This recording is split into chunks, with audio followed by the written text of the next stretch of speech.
আসসালামু আলাইকুম। আপনারা কি বাসুন দেখুন, আজকে আমি এসে আমার পুকুরে নিকলাবিলের যে পুকুরটার মধ্যে আছে, আজকে এই পুকুরে জাল টান দিছি। জাল টান দেওয়ার উদ্দেশ্য কি জানুন?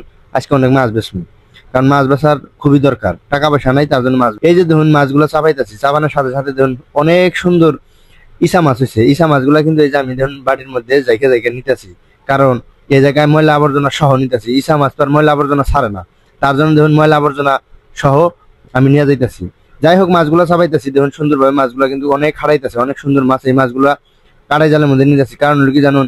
কাড়াই জালের মধ্যে মাছ নেওয়ার উদ্দেশ্য হইলো এই মাছগুলা, ছোট মাছগুলা বাই করে ফেলাম, আর বড় মাছগুলো এই কাড়াই জালের মধ্যে রাখ। যাই হোক বন্ধুরা, আপনারা দেখুন আমার পুকুরে কিন্তু মোটামুটি আল্লাহর রহমতে আপনাকে দোয়ায় মোটামুটি ভালোই মাছ হয়েছে, কারণ আমি আর আব্বা হাইরে পরিশ্রম করি ভাই। দেখুন পরিশ্রম করতে করতে জীবনটা শেষ করে ফেলাইছি। কারণ হলো কি জানুন? এই সকাল বিকাল সবসময় এই পুকুর গরু সবকিছু নিয়ে কিন্তু আমরা পড়ে থাকি। কারণ হলো কি জানুন? আমরা কৃষক ঘরের সন্তান, কৃষিকাজ আমরা পছন্দ করি। তার কারণ হলো আমরা গ্রামে বসবাস করি, কারণ আমরা শহরের মানুষ না, আমরা গ্রামের কালচার বজায় রাখি, কারণ এইগুলা করে আমাদের জীবনযাপন করতে হয়।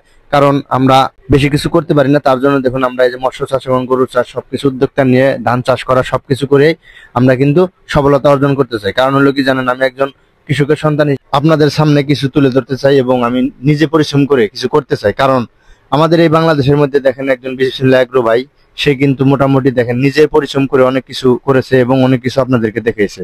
তার জন্য আমি কিন্তু আমাদের এই ব্যবসা হলো আমার বাপের প্রায় 30 বছরকার ব্যবসা। আমি কিন্তু তার পাশাপাশি আব্বার সাথে সাথে আমিও কাজ করে থাকি, কারণ আমি ধান চাষ করতে অনেক পছন্দ করি এবং মাছ আবাদ করতে অনেক ভালো লাগে।